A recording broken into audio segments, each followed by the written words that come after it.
Assalamualaikum warahmatullahi wabarakatuh. Pada video kali ini saya akan membahas dan berbagi informasi tentang cara melengkapi beberapa data infrastruktur proktor dan teknisi di web ANBK tahun 2025.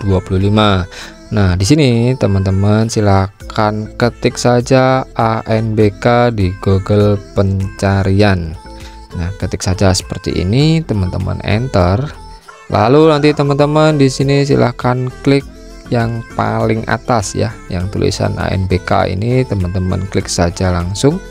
Nanti teman-teman diminta untuk login menggunakan user password yang sudah dibagikan atau didistribusikan oleh tim teknis penanggung jawab ANBK setiap dinas pendidikan masing-masing daerah. Atau yang belum didistribusikan atau belum dibagikan akun dari web ANBK, teman-teman bisa menggunakan user password yang lama ya, yang sudah digunakan pada tahun sebelumnya. Nah, jika tetap tidak bisa, teman-teman silahkan japri tim teknis atau tim penanggung jawab ANBK di dinas pendidikan masing-masing daerahnya.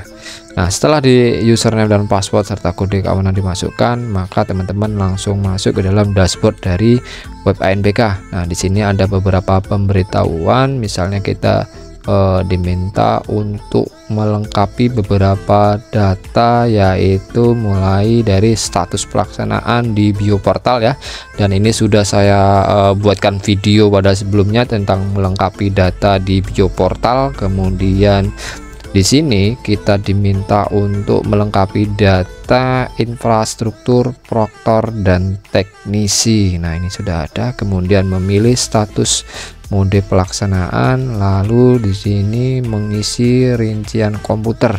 Nah, di sini teman-teman kita akan fokus pada yang pertama ya, karena di bioportal sudah kita kerjakan, sudah ada videonya, sudah saya buatkan.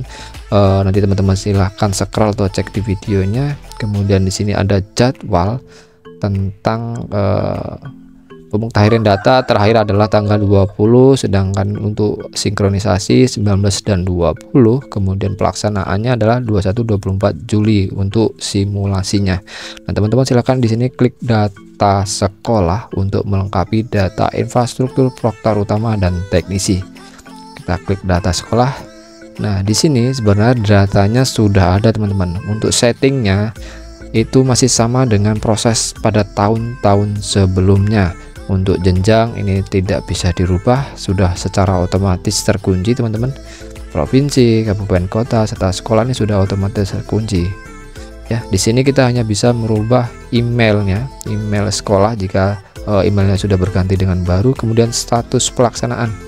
Nah, di sini teman-teman ada dua, mandiri dan menumpang. Nah, jika sekolah teman-teman itu menumpang, maka di sini teman-teman silakan klik menumpang ya. Di sini klik menumpang, maka di sini nanti akan muncul untuk tempat pelaksanaan. Nah, misalnya jenjangnya teman-teman silakan mau menumpang di sekolah mana yang terdekat. Misalnya terdekat itu ada SD maupun SMK atau SMA, teman-teman tinggal pilih saja, asalkan sekolah tersebut memiliki alatnya ya, memiliki laptopnya yang digunakan untuk pelaksanaan. Nah, misalnya di sini saya menumpang di SMK, saya pilih SMK yang benar-benar memiliki ruang labor dan alat-alatnya. Nah, jika sudah seperti ini, teman-teman boleh klik simpan, tapi jangan lupa untuk melakukan komunikasi dengan sekolah yang akan kita tumpangi ya, biar nanti tidak kaget atau terkejut bahwa kita menumpang di sekolah tersebut.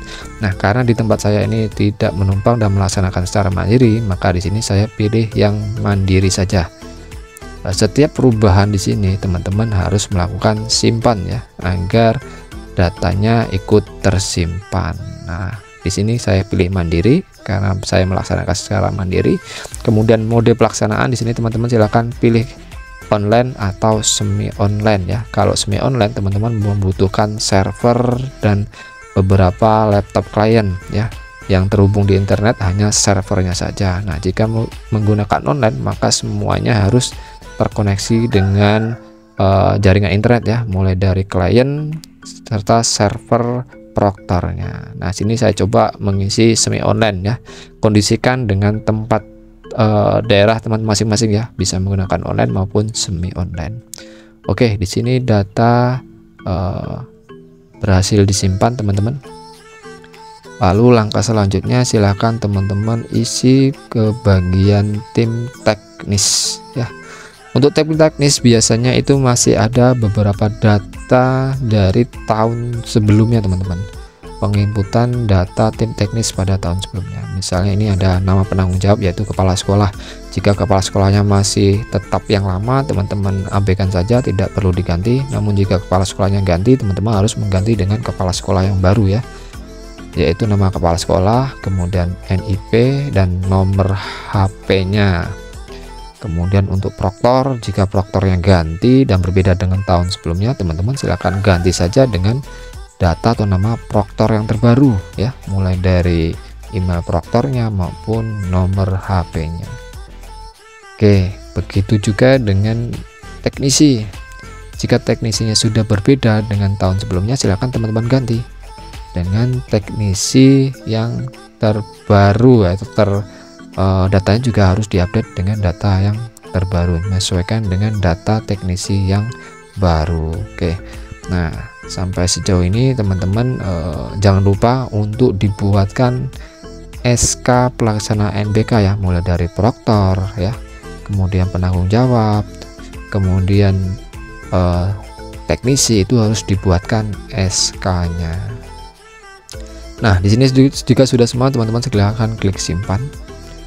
Oke, baru langkah selanjutnya teman-teman di sini ke tahap selanjutnya yaitu melengkapi data infrastruktur. Nah, di sini teman-teman silakan diklik. Nah, di sini teman-teman silakan untuk jumlah komputer proktor, yaitu komputer yang digunakan oleh proktor itu sendiri ya. Boleh diisi 1 jika hanya 1 ruangan teman-teman ya, 1. Oke, kemudian untuk jumlah kembalikan lab isi 1, jumlah klien sesuaikan dengan jumlah siswanya teman-teman. Kemudian jumlah klien bukan milik silahkan diinputkan. Kemudian jumlah switch hub di sini ada 2 tempat saya, jumlah switch ada 2. Kemudian menggunakan daya listrik PLN, dayanya adalah 1300. Kemudian nama internetnya di sini menggunakan Telkomsel Flash, menggunakan data ya teman-teman. Karena menggunakan semi online, hanya server saja menggunakan jaringan internet. Kemudian bandwidthnya silahkan diisi, kemudian bandwidth downloadnya juga diisi. Lalu teman-teman silahkan klik simpan.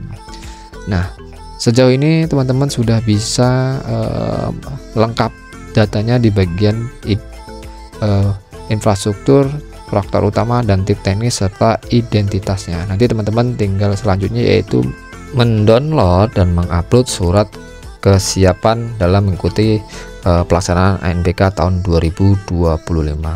Oke, cukup sekian video dari saya, semoga bermanfaat. Sampai jumpa dan terima kasih.